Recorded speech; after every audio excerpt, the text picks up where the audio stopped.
Magandang araw po sa ating lahat, mga kapatid, mga kaibigan, at sa lahat ng mga kapatira natin dyan sa Seventh-day Adventist Church.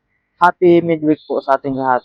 So, ang Bible verse po natin ngayon, mga kapatid, ay makikita po natin dito po sa Romans chapter 8 verses 37. Ito po ang sinasabi dito, mga kapatid. Pero kahit ganito ang kalagayan natin, kayang-kaya nating pagtagumpayan ito sa tulong ni Kristo na nagmamahal sa atin.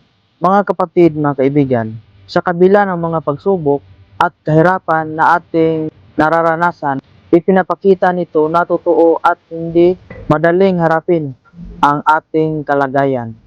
Inaamin nito ang realidad ng buhay na may mga problema, panghihina at mga sandaling tila mahirap magpatuloy.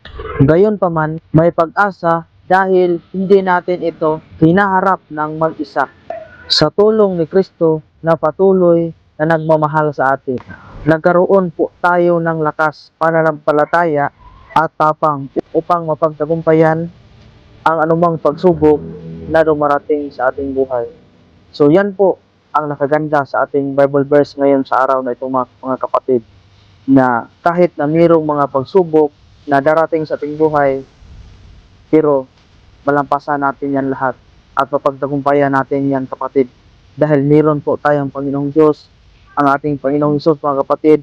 Siya po ang palaging tumutulong sa atin. Sa tuwing nahihirapan tayo, mga kapatid, lumalapit lang tayo sa ating Panginoong Kristo upang mapagtagumpayan natin, mga kapatid. Dahil hindi naman talaga natin kaya, mga kapatid, na mapagtagumpayan ang mga pagsubok na darating sa ating buhay kung hindi tayo tutulungan sa ating Panginoon. Kaya, kapatid, lumapit lang tayo sa ating Panginoon, mga kapatid, upang mapagtagumpayan natin ang lahat. Dahil wala pong ibang makatulong sa ating, mga kapatid, ang ating Panginoong Diyos lang po. So, yan po ang ating Bible verse ngayon sa araw na ito, mga kapatid.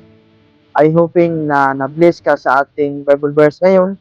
So, kung na-bless ka, kapatid, please share this video para ma-bless din ng iba. So, yan lang po, mga kapatid. Maraming salamat po sa inyong panonood at God bless po sa ating lahat.